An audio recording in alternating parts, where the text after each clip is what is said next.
All right, so working through this example here, we've got to start by factoring this denominator.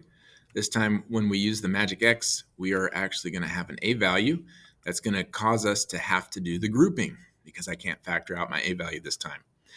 So I multiply my 3 times my 2 to get my 6, and then I bring the -5, the B value, down below. And the factors that work are going to be the 3 and the 2. So 3 and 2 make 6 to multiply the product, and then both of them, if they're negative, add to be -5.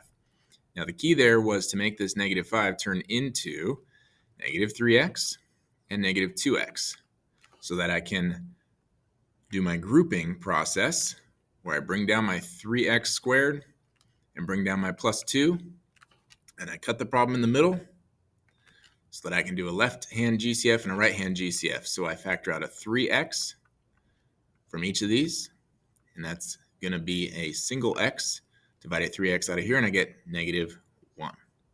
And then on the right-hand side, I'm going to force a -2 to factor out, even though it's just a 2 they had in common, because I want the signs to work. So if I divide this by -2, I'll get a positive x, divide this by -2, and I'm going to get a -1. So now we can see that both of these have a common binomial factor of x minus 1. So this x minus 1 factors out. If you divide this first term by x minus 1, the 3x will be left. If I divide this second term by x minus 1, the -2 will result. So my denominator has 2 points of discontinuities, 1 and 2/3. X cannot be those two values, because if I plugged in 1, plugged in 2/3, they would cause the bottom to be 0. And I'm using the zero product property there, where I add 2, divide by 3, and if that was separated from this one. Now, our job is to factor the numerator to decipher what type of points of discontinuity those are, whether they're wholes or vertical asymptotes. Not sure yet until I factor the numerator.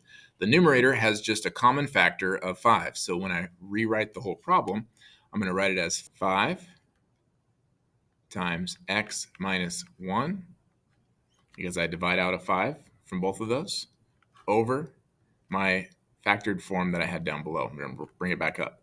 So I have x minus 1 and 3x minus 2. And what we'll find is that the x minus 1s can reduce out. So I finished step 2, and now I can reduce. The reducing looks like turning the x minus 1s into a big 1 that reduced out. So the leftover function, the reduced down function, is 5 over 3x minus 2, which means that this -1 x minus 1 factor that produced the 1 point of discontinuity is a whole,